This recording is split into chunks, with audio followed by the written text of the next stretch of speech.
등장을 했었습니다. 근데 오늘은 그 보아스, 그렇게 섭리 가운데 얘기했던 그 보아스와 룻이 오늘에서야 드디어 만나고 있습니다. 그래서 오늘 본문도 보면 4절에 시작을 보시면 한글 성경에 마침이라고 번역이 된 단어가 있습니다. 네, 그 단어를 원래 본문 이렇게 한글 성경에는 마침이라고 되어 있지만 원어에는 희네라는 단어인데요. 이거는 감탄사로서 보라라는 뜻입니다. 그래서 1절부터 3절까지 우연으로 보이는 하나님의 섭리를 충분히 설명하고 난 뒤에 저자가 이 희네라는 감탄사를 사용하면서 드디어 그 섭리 가운데 둘의 만남이 실행되었다, 이것을 보여주고 있습니다. 이렇게 보아스가 드디어 이제 이 무대에 등장하면서 처음 하는 말이 여호와께서 너희와 함께 계시기를 원하노라입니다. 네, 저는 잘 안 하는데 한번 이번엔 해볼까요? 우리 옆에 분들에게 여호와께서 당신과 함께 계시기 원합니다. 한번 해보도록. 네. 근데 이 인사가 원래는 지금도 중동에서 사용되고 있을 정도로 굉장히 이렇게 뻔한 인사 중에 하나인데요. 근데 앞으로 살펴볼 내용을 참고할 때 이것을 그냥 뻔하게 단순한 인사로서 했다 그러고 보기는 매우 어렵습니다. 그는 진심을 다하여서 정말 종들이 이렇게 되기를 원하는 마음으로 이 인사를 했고, 만약에 그냥 지나가는 인사였다면 성경의 저자가 굳이 그 인사의 내용까지 정확하게 기록하지 않았을 것입니다. 이어서 이제 보아스가 인사 이후에 자기 밭에 와보니까 모르는 사람이 있는 겁니다. 그래서 자기의 사환에게, 자기의 종에게 질문합니다. 당시에는 계속 말씀드린 것처럼 당시 사회는 남성 중심이었어요. 그렇다 보니까 원어를 살면서 이렇게 질문을 해석하면 저 여자는 누구에게 속해 있는 여자냐, 이런 식으로 보아스가 이 종에게 물어봤습니다. 그러니까 보통 이제 나오는 대답은 누구의 딸입니다, 누구의 아내입니다. 네, 이런 것을 예상하고 물어본 거예요. 그런데 이 룻은 과부의 이방인이었기 때문에 누구의 딸도 아니었고 누구의 아내도 아니었습니다. 그래서 마땅히 설명할 수 있는 것이 없었습니다. 그래서 이 질문을 받은 사환이 했던 말은 저 사람은 모압 여인입니다 라는 답변이었습니다. 근데 이게 한글 성경에는 표현이 안 되고 있는데 이게 원어로 보다 보면 정관사가 붙고 있습니다. 네, 영어에서 많이 배웠을 텐데 정관사가 붙는 거는 그러니까 그 모압 여인이라는 뜻입니다. 그래서 그냥 모압, 저 사람 모압에서 온 사람입니다, 이렇게 두루뭉실하게 말한 것이 아니라 저 사람은 그 모압 여인이라고 지칭해서 특별한 어떤 사람을 고유 명사로서 부르고 있었다라는 말입니다. 이렇게 그 모압 여인이라고 말할 수 있었던 이유는 당시 베들레헴에 모압 여인이 절대 많지 않았을 것입니다. 특히 이 모압 여인인 룻이 얼마 전에 베들레헴에 왔었고, 특히 나오미랑 같이 올 때 모든 베들레헴 사람들이 왔었다고 했었잖아요. 그 나오미가 왔을 때 옆에 있던 룻은 이 베들레헴의 유명 인사가 되었던 것입니다. 그랬기 때문에 그 모압 여인 하면 이 모든 사람들 가운데 나오미의 며느리인 룻이라는 고유 명사처럼 쓸 수 있었다라는 것입니다. 그래서 사환이 그 모압 여인이라고 말했음에도 불구하고 이 보아스가 그 여인의 정체를 알게 되었다라는 것입니다. 그리고 이렇게 사환에 의해서 정체를 알게 된 보아스는 룻이 무엇을 하고 있나 바라보았습니다. 지금 룻은 지난주에 잠시 살펴본 것처럼 오자마자 매우 성실하게 일을 하고 있습니다. 왜냐하면 룻은 비정규직이에요, 지금으로 치면. 왜냐하면 7절에 분명히 질문을 했습니다. 내가 이 밭에서 일을 할 수 있습니까? 이렇게 질문을 했지만 뒤에 아무리 살펴봐도 사환의 답변은 없습니다. 왜냐하면 사환이 이것을 허락할 수 있는 위치도 아니었고, 그렇다고 쫓겨내자니 율법에 따라 거절할 수 있는 상황도 아니었습니다. 그래서 애매모호하게 자세를 취했고, 이렇게 언제 쫓겨날지도 모르는 상황에서 룻은 잠시 쉰 이외에는 정말 죽어라 일을 할 수밖에 없었던 그런 상황에 있었던 것입니다. 이제 7절의 그 질문, 이 밭에서 내가 이석을 주어도 되는지에 대한 답변을 할 수 있는 인물인 그 밭의 주인 보아스가 드디어 룻에게 대화를 하기 시작합니다. 그 내용이 이제 8절부터 시작되는데요. 보아스가 처음으로 이제 룻에게 해주는 친절의 내용은 이 비정규직이었던 룻에게 정확한 포지션, 어떻게 일해야 되고 어떤 식으로 일해야 되는지를 제공해 주는 내용이 첫 번째 등장하고 있습니다. 먼저 나타나는 내용이 다른 밭으로 가지 말라라는 것입니다. 이게 뭐 왜 이 밭에서만 일하려고 하냐, 종처럼 일하려고 하냐, 이런 식이 아니라 다른 밭은 보아스처럼 친절하지 않을 수 있습니다. 그렇기에 자신의 밭을 떠나 다른 밭에서 피해를 당할 수 있으니까 내 밭에서 다른 데로 가지 말고 내 밭의 경계를 알려주면서 이 밭 안에서 자유롭게 행동하라고, 이삭을 주우라고 이야기를 해주는 것입니다. 그리고 보아스에게 속해 있는 소녀들을 따라다니면서 정확히 무슨 일을 누구와 해야 될지, 어디서 해야 될지, 쉽게 말해 정규직으로 지금 취업되고 있는 룻의 모습을 볼 수 있습니다. 이렇게 구절을 보면 그 소녀를 따라다니라는 말이 무엇인지가 더 정확해지는데요. 당시에는 밭에서 남녀가 하는 일이 달랐습니다. 그래서 남자들은 베는 자들로서 주로 이렇게 나타나고 있는데요. 그래서 보리를 베는 일을 감당을 했다면 여자들은 그 뒤를 따르면서 그 베어진 그 보리들을 모아서 함께 이렇게 매는, 하나로 이렇게 싸는 그런 일을 담당하는 게 여자들이 하는 일이었습니다. 그래서 9절에는 한글 성경에는 뭐 3인칭의 남성과 여성을 그 뜻하는 것이 없기 때문에 그런 걸 살리고 있지 못하지만, 원어를 살리면 남자들이 베는 밭을 보고 여자들을 따르라 라고 해석이 되고 있거든요. 그러니까 이런 걸 볼 때 룻이 해야 되는 일이 여자들이 보통 여자들이 하는 일인 따라다니면서 묶는 일인 것을 알 수 있습니다. 이처럼 보아스는 룻이 무엇을 해야 될지를 일러 주었습니다. 그리고 이어서 소년들에게 룻을 건들지 못하도록 분명하게 주의를 주고 있습니다. 지난주에 살펴본 것처럼 여인의 위치, 특히 이방 여인의 위치가 범죄나 이런 것들에 매우 취약했던 것을 살펴보았습니다. 이런 사회 속에 있었기 때문에 보아스는 다른 종들에게 이방 여인이라 할지라도 저 여인을 함부로 대하지 말라고 분명하게 주의를 주고 있다는 것입니다. 그리고 마지막으로 주어지는 친절은 작업을 하면서 이렇게 매우 힘든 작업이고 더운 지방에 있었기 때문에 이렇게 물을 길어 왔었는데 너도 이제 이 물을 함께 마시라는 거예요. 너도 더우면 다시 그 우물까지 가서 물을 너가 떠다 먹으라는 것이 아니라 이미 떠온 물이 있으니까 우리 공동체에 들어온 식구로서 이 물을 마시라는 엄청난 이런 혜택들을 주고 있는 것이 나타나고 있습니다. 네, 지금까지 나타난 이런 친절들을 볼 때 정말 대단한 친절이에요. 그런데 정말 이 대단한 친절이었지만 오히려 친절 앞에 불안해지는 룻의 모습을 볼 수 있습니다. 왜냐하면 같은 이스라엘 사람, 나 룻이 이스라엘 사람이라고 해도 이런 친절을 받았을 때 왜 이렇게 잘해주지? 의심스러울 수 있는 상황인데 룻은 지금 이방 여인이라는 것입니다. 보통 멸시하고 쫓겨내고 같이 있는 것조차 싫어하는 게 보통인 이방 여인인데 너무나도 잘해주니까 불안해지기 시작한 겁니다. 우리도 한번 생각해보면 우리도 낯선 땅에 갔고 낯선 환경에 갔는데 누군가가 잘해줍니다. 그것도 엄청나게 잘해주는 거예요. 그럼 우리도 그냥 고맙기보다는 의심이 먼저 들 수 있습니다. 왜 그러지? 왜 그렇게 잘해주지? 사기꾼인가?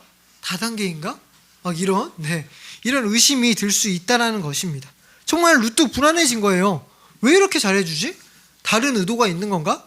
내가 정말 여기 노예처럼 팔려서 계속 이 밭에서 나는 집에도 못 가고 밤까지 여기서 일을 해야 되는 사람이 돼버리는 건가? 아니면 설마 나랑 결혼하려고 하는 건가? 나를 첩으로 삼으려고 나한테 이렇게 잘해주는 건가? 이렇게 생각될 수 있다는 것입니다.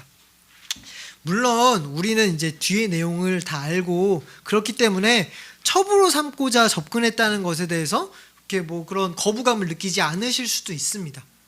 하지만 룻의 입장에서 볼 때 이 접근은 매우 불편한 접근입니다.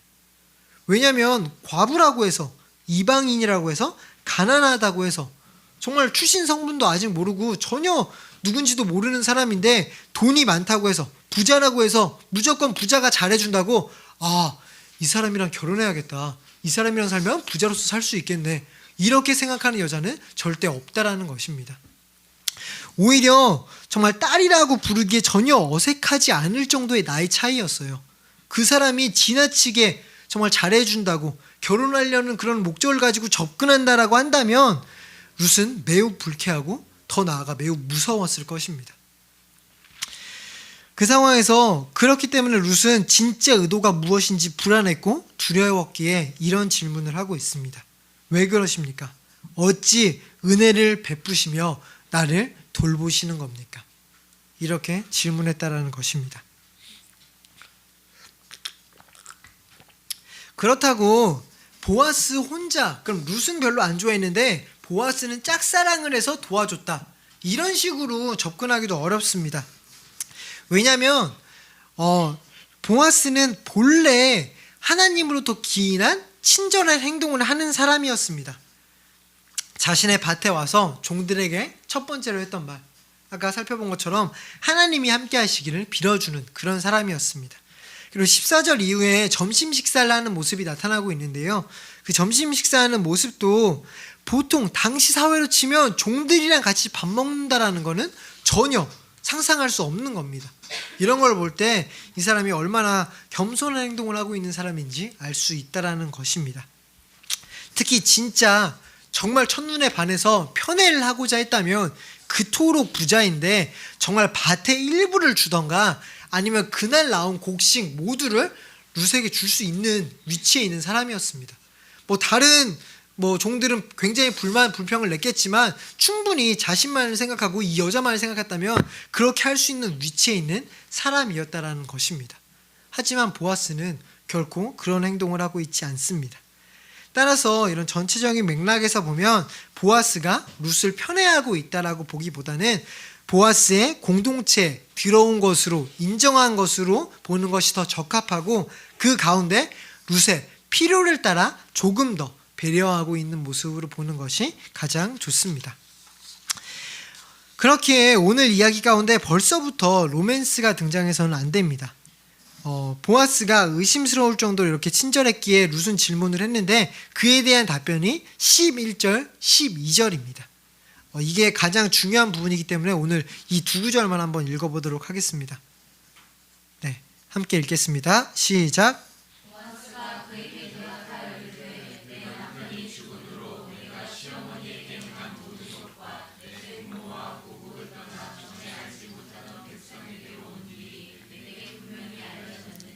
네, 12절도 읽을게요.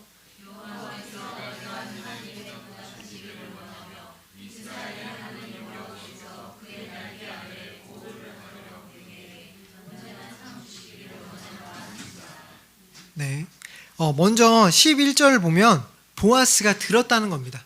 보아스가 이미 알고 있었대요. 그 모압 여인이라고 해도 네가 무슨 일을 했는지 알고 있는 바로 이 보아스라는 것입니다. 룻이 남편이 죽고 난 뒤에 네가 고향과 부모를 떠나서 시어머니에게 행했던 일들, 우리가 이전에 살펴봤던 그 헤세드의 실천을 보아스가 들었다라는 것입니다. 룻, 네가 어떻게 행동했는지 내가 이미 알고 있다라는 말입니다. 그런데 또 여기서 이 11절 때문에 보아스가 잘해줬구나, 이 정도로 그쳐서도 안 됩니다. 시어머니에게 잘하면 부자가 된다, 착한 일은 언젠가는 드러난다, 계속 착한 일을 하게 보면 언젠가는 해뜰 날이 온다, 이런 교훈을 주기 위해서 오늘 본문이 되어 있지 않다라는 것입니다. 우리에게 가장 중요한 것은 바로 이 12절입니다. 12절이 핵심 중에 핵심이에요.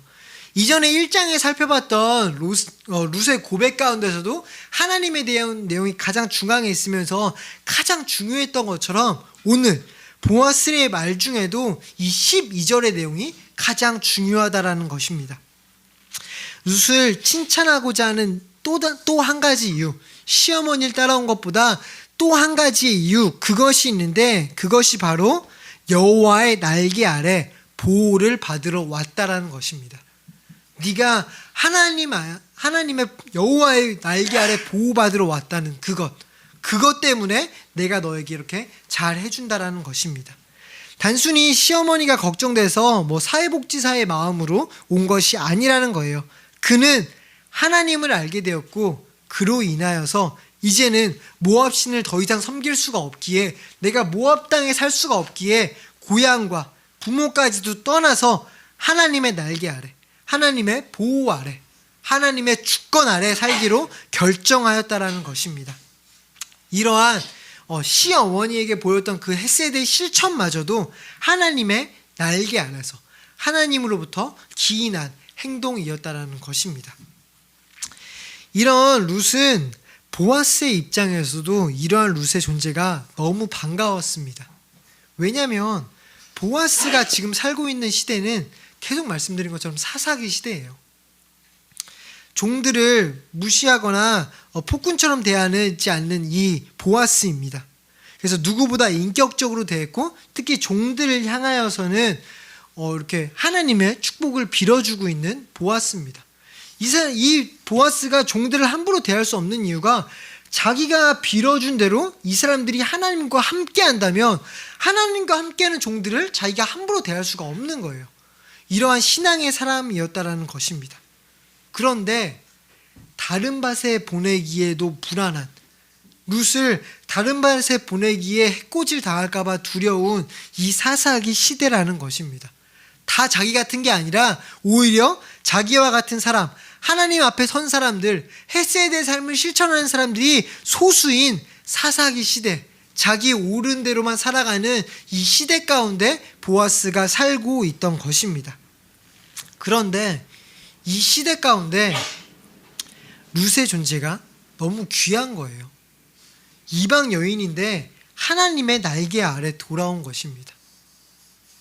이런 것은 이스라엘 가운데서도 보기 어려운 일인데 우리가 그렇게 무시하던 모압 여인이 놀라운 결단을 하며 자기 고향도 버리고 자기 부모도 버리고 낯선 땅에 하나님만 바라보며 온 것입니다. 이 모습을 볼 때 이 보아스는 아마도 아브라함이 떠올랐을 것입니다. 자신들의 진정한 조상, 자신들 이스라엘이 태동하게 했던 그 아브라함, 믿음의 조상이라고 했던 아브라함, 정말 고향도 뭐도 다 뿌리치고 하나님만을 믿고 돌아온, 그렇게 나아온 아브라함, 그 아브라함을 이방 여인의 행동에서 보게 되었다라는 것입니다. 그렇기 때문에 보아스에게도 룻은 굉장히 위로가 되고 굉장히 감사가 되는 존재였다라는 것입니다. 이러한 감사로 인해서 자신이 해줄 수 있는 최대한으로 친절을 베풀어 주고 있는 것입니다. 그 모습이 너무나도 귀해서 룻의 결단이 너무나도 대견해서 헤세드의 삶을 사는 것이 마땅한데 타락한 시대이다 보니 헤세드의 삶을 행하는 삶이 더 소수가 되어서 외롭게 느꼈었는데 내가 잘못된 것은 아닌가? 내가 잘못 행동하고 있는 것인가? 나도 이스라엘 백성인데 다른 이스라엘 백성들은 이렇게 사는데 내가 너무 과한 행동을 하는 것인가? 나만 말씀을 지키고 있는 것인가? 혹시 내가 잘못 지키는 것인가? 이렇게 외롭게 느껴졌는데 전혀 생각지도 못한 이방 여인에게서 하나님의 말씀대로 살아가는 모습이 보여졌다라는 것입니다. 그래서 너무 고마운 거예요. 너무 감사한 것입니다. 그래서 자신이 해줄 수 있는 한 최선을 다해서 그를 위로하고 있는 것입니다. 특히 여기서 그치지 않습니다. 이 여인을 하나님께 부탁하고 있습니다. 우리가 보기에는 이미 보아스가 대단한 행동으로, 대단한 보상으로 룻에게 갚아준 것 같습니다. 하지만 보아스 입장에서는 아닌 거예요. 왜냐하면 하나님 앞에 한 순종인데, 하나님 앞에 한 선행인데 감히 사람, 나를 비롯한 어떠한 사람도 이것을 갚아줄 수 없다라는 것입니다. 하나님 앞에 했던 순종이기 때문에 하나님께서 이 여인에게 보상을 해주시길, 이 여인에게 상 주시기를, 사람이 내가 할 수 없기에 오직 주님께서 이 여인에게 복 주시기를 바라는 것이 보아스의 행동이었다라는 것입니다. 이 말에 룻은 정말 큰 안도와 한숨, 정말 큰 기쁨이 같이 교차했을 것입니다. 어쩌면 수많은 눈물을 흘렸는지도 모르겠습니다. 모든 것이 낯설기만 한 땅에서 물론 하나님을 의지하며 나오미를 섬겨야 하기 때문에 헤세드의 실천을 하긴 했었지만 한편으로는 너무 무서웠을 것입니다. 아무것도 모르는데 좀 어떤 일을 당하면 어쩌나. 그 가운데 다행히 이삭 줄 곳은 찾았지만 아직 주인이 없었기에 주인이 돌아와서 그만해라, 다른 밭으로 가라, 이렇게도 말할 수 있으니까 최대한 쉬지도 않고 열심히 이삭을 줍던 그런 룻의 모습이었습니다. 그런데 주인이 나타나고 쫓겨내기는커녕 너무 잘해줍니다. 오히려 너무 잘해주니까 불안해서 왜 이렇게 잘해줍니까? 두려움 가운데 물어봤더니 내가 너에게 친절을 베푸는 이유는 오직 하나, 하나님 때문이다. 하나님 때문이다. 이렇게 고백하고 있는 것입니다. 이 대답에 룻은 모든 긴장이 풀어졌을 것입니다. 마음에 위로가 되었고 정말 큰 기쁨이 된 것입니다. 정말 하나님께 감사 찬송을 무한히 올려드릴 수밖에 없었을 것입니다. 특히 이 보아스의 말이 단순히 정말 사람의 말로서만 들리지 않았을 거예요. 하나님의 위로, 하나님께서 나를 만져주심, 하나님께서 나를 살펴보고 계시는구나, 하나님께서 나를 이끌고 계시는구나, 이것을 느끼며 진정으로 하나님을 바라보며 하나님의 위로하심을 경험했을 것입니다.